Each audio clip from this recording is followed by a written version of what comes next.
अस्सलाम वालेकुम जी, मैं हूं फैसल अब्बास और इस वक्त हम F9 पार्क इस्लामाबाद के अंदर मौजूद हैं, जहां पर पाकिस्तान तहरीक इंसाफ आज एक तवील तरीन अरसे के बाद इलेक्शन में मुबैना जो धांधली हुई उसके खिलाफ यहां पर एहतजाज कर रही है। इस हवाले से इस्लामाबाद में एहतजाज की कॉल दी गई और पूरे पाकिस्तान में जो हम देख रहे हैं कि चित्राल से लेकर ओवरऑल पूरे मुल्क के अंदर जहां पर एहतजाज किया जा रहा है, वहीं पर तहरीक इंसाफ आज एक मरतबा फिर इस्लामाबाद में मुतहरिक हुई है। बड़ी तादाद में कारकुनान मौजूद हैं। दफा 144 नाफिज है इस्लामाबाद के अंदर, पुलिस भी मुतहरिक है, यहाँ पर प्रिजनर वैन भी मौजूद है। दूसरी जानिब इस्लामाबाद प्रेस क्लब में भी धरने का ऐलान है। हमारे साथ वसीम मलिक मौजूद हैं, हमारे सीनियर कोर्ट रिपोर्टर हैं। वसीम साहब बताएं क्या सूरत हाल है? बड़े एक तवील अरसे के बाद हम देख रहे हैं कि आज जो PTI के कारकुनान है वो यहाँ पर कुछ हमें मुतहरिक नजर आ रहे हैं बड़े अरसे के बाद। आपने पाकिस्तान तहरीक इंसाफ के एहतजाज की बात की। सबसे पहले तो मैं अपना एहतजाज आपके सामने रजिस्टर कराना चाहता हूँ। आपने अपने इंट्रो में बताया कि मुबैना धांधली हुई है। देखिए, ये अभी भी मुबैना धांधली है आपके नज़दीक। जिस तरह 8 और 9 फरवरी को अवामी मैंडेट पर डाका डाला गया है, वो हक जो अवाम ने अपना आईनी हक दिन की रोशनी में अदा किया था, रात की तारीकी में उस पर डाका डाला गया, तो वो किसी तौर पर मुबैना नहीं है। अब उसके शवाहिद सबके सामने हैं, जिस भोंडे तरीके से ये इकदाम किए गए हैं। तो बहरहाल आपका जो सवाल था, एक ताज़ा हवा का झोंका मैं देख रहा हूँ कि अवाम बाहर निकली है। अवाम 8 फरवरी को भी बाहर निकली थी और उन्होंने अपना आईनी हक के राय दही को इस्तेमाल किया, और जब उस पर डाका डाला गया तो आज उस हक को वापस लेने के लिए भी अवाम सड़कों पर आई है।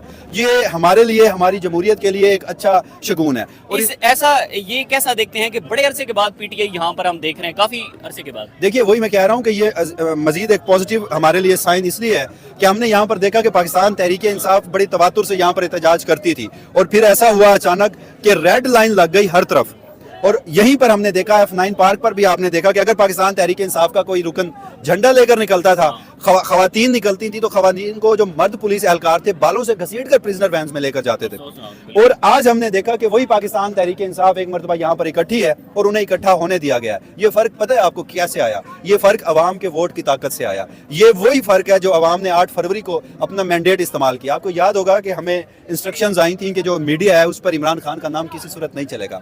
मैं 12 में लाइव एड देख के आया हूँ इसकी एहतजाज। देखिए, और हम भी उसमें मुजरिम हैं, हम भी कसूरवार हैं कि हम सेंसर्ड हुए, हम इस्तेमाल हुए। हमारी भी जुर्रत और मजाल नहीं थी कि हम इमरान खान का नाम लेते। कभी हम बानी PTI कह रहे थे, कभी हम साबिक वजीर आजम कह रहे थे। और फिर आपने फर्क देखा कि वही 8 फरवरी को अवाम ने ऐसा डेंट डाला कि कल के रोज चित्राल से लेकर गवादर तक पूरी अवाम सीख पाती, एहतजाज कर रही थी। हर शख्स इमरान खान का नाम ले रहा था और पाकिस्तान के तमाम TV चैनल्स बराह रास्त दिखा रहे थे। आज भी पाकिस्तान का कोई ऐसा मेरे ख्याल में चैनल मौजूद नहीं है जिसकी गाड़ी यहाँ पर मौजूद ना हो और जिसकी 12 में प्रॉपर कवरेज ना हुई हो। ये जाहिर है, आपकी बात बिल्कुल ठीक है कि ये एक अवाम की वोट की ताकत है, अवाम ने उसको मनवाया है। मुझे ये बताएं कि फ्यूचर क्या देखना? अब तो पूरे पाकिस्तान में जो है वो धांधली के खिलाफ एहतजाज हो रहे हैं, तो इलेक्शन क्या दोबारा होंगे फिर? देखिए, मुझे बिल्कुल इंतखाबात दोबारा नहीं नजर आ रहे। हाँ, बदकिस्मती जरूर है कि उस लम्हे पर जब पाकिस्तान को शफाफ इंतखाबात के बाद सबसे ज्यादा स्टेबिलिटी की जरूरत थी, उस लम्हे ऐसे इंतखाबात करवाए गए, हमारे जुडिशल सिस्टम को इस तरह इस्तेमाल किया गया कि आज के रोज इंतखाबात को हुए 7 दिन हो गए हैं। आपने जिस शख्स को जितवाकर विक्ट्री स्पीच जबरदस्ती करवाई थी वो भी अब हुकूमत नहीं ले रहा, और इतनी अनसर्टेनिटी है कि किसी को नहीं पता कि वफाक में हुकूमत कौन बनाएगा। तो इस वक्त जैसे एहतजाज भी हो रहे हैं, तो ये बड़ी अलार्मिंग और बड़ी खौफनाक चीज है। मगर यहाँ पर मैं बड़ा क्लियर हूँ, मेरी जो राय है उसमें मुमकिन है आप इख्तलाफ करें। ये भी हकीकत है और ये भी सच है कि अब इमरान खान तक भी पैगाम पहुंचाया गया है कि आपको कोएलिशन के बाद हुकूमत साजी की इजाजत है, आप अपना वजीर आजम बना सकते हैं, लेकिन चंद शर्तों पर। और यह भी पैगाम पहुंचाया गया है कि आपको जो मखसूस नशिस्तें नहीं मिल रही, आप अदालत जाएं, अदालत से आपको मखसूस नशिस्तें मिलेंगी। मगर इमरान खान को तमाम सियासी जमातों से बातचीत करनी चाहिए। इस मुल्क को सियासी जमातों ने चलाना है। इमरान खान अगर हुकूमत बनाना चाहते हैं और बनती है, फ्री एंड फेयर बनती है, तो भी बनानी चाहिए, लेकिन इमरान खान को इस मैंडेट पर डाका डाले जाने के खिलाफ कंप्रोमाइज नहीं करना चाहिए। यहां तक के वोट की आखिरी पर्ची उस शख्स की जिसने पिछले 2 साल सोबतें बर्दाश्त करके अपना आईनी मैंडेट इस्तेमाल किया, उस शख्स की वोट की आखिरी पर्ची तक अगर हिसाब ना लिया और उस पर कंप्रोमाइज किया, तो फिर इस मुल्क की तारीख के और इस मुल्क की आवाम के जो सबसे बड़े मुजरिम होंगे वो इमरान खान साहब। ठीक है, बहुत शुक्रिया। वसीम मलिक हमारे साथ मौजूद थे। चंद एक और मनाजिर हैं जो कि आपके दिखाने हैं कि इस वक्त जो शरफजुल मरवत हैं वो भी इस एहतजाज के अंदर पहुंच चुके हैं और बड़ी तादाद में पाकिस्तान तहरीक इंसाफ के जो कारकुनान हैं वो यहाँ पर मौजूद थे। अब ये एहतजाज जो है वो नेशनल प्रेस क्लब इस्लामाबाद जाएगा और नेशनल प्रेस क्लब इस्लामाबाद से फिर यहाँ पर जो है वो अपना एहतजाज PTI रिकॉर्ड करवाएगी। ये समोसे खाए जा रहे हैं और हमारे कुछ कुलीग्स जो है वो यहाँ पर मौजूद हैं। मैं यहाँ पर आगे जाके आपको मनाज़िर दिखाता हूँ कि जो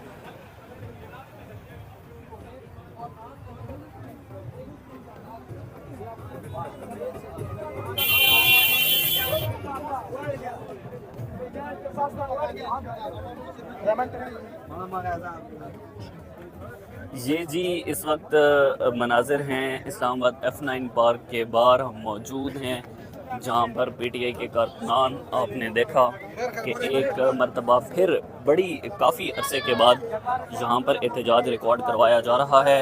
मनाजिर हैं इस्लामाबाद F9 पार्क के।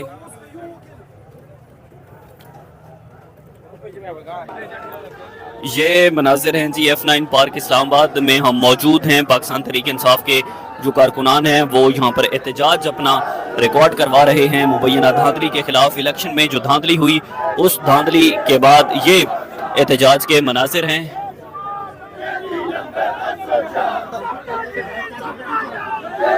ये वो मनाजिर हैं जो कि इस वक्त PTI के कारकुनान यहाँ पर मुतहरिक हैं।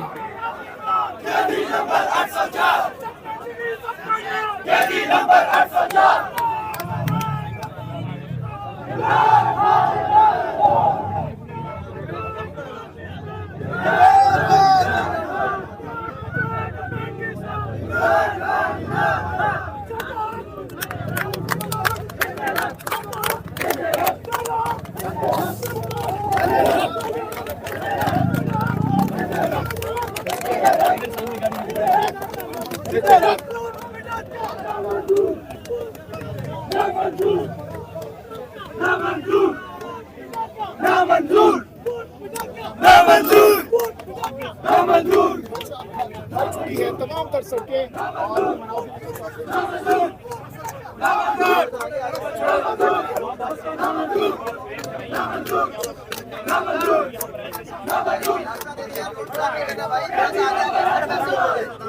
थोड़ा इस तरफ आगे